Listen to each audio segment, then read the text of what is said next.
Énième coupure de courant à Harare, la capitale du Zimbabwe. Et une nouvelle soirée à la lumière des bougies. Incapable de faire face aux besoins du pays en électricité, le fournisseur national stoppe régulièrement l'alimentation pour soulager le réseau complètement saturé. D'où la frustration des habitants. Nous payons nos factures dans les temps, mais le courant est tout le temps coupé. Les enfants doivent se laver à l'eau froide avant d'aller à l'école le matin. Même cuisiner le soir, c'est difficile. Les coupures nuisent aussi aux affaires, qu'on soit marchand ou directeur d'usine.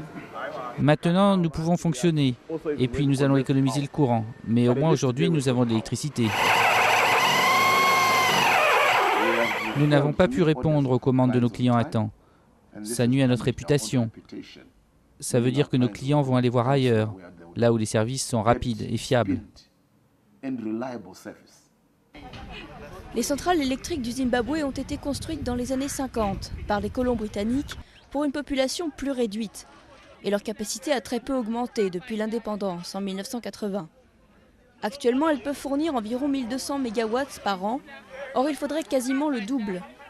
Augmenter la production fait partie des objectifs pour 2011, mais les autorités rejettent la faute sur les consommateurs. La plupart de nos clients ne payent pas.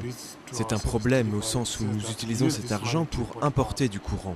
Si nous ne recevons pas l'argent, nous ne pouvons pas payer ce service à nos fournisseurs. Le Zimbabwe a connu une stabilité relative depuis l'accord de partage du pouvoir mis en place par le gouvernement en 2009. Et grâce à l'adoption du dollar américain, la confiance dans l'économie est revenue. Mais la croissance risque bientôt de manquer de carburant. Ce qui s'est passé, c'est qu'en 2009, il y avait de la croissance. Mais maintenant, les gens risquent de perdre confiance dans notre capacité à maintenir cette croissance si on n'intervient pas à temps pour établir l'électricité, qui est nécessaire aux infrastructures et à l'économie. Le Zimbabwe devrait afficher une croissance de presque 10% cette année, et pourtant le pays pourrait faire encore mieux.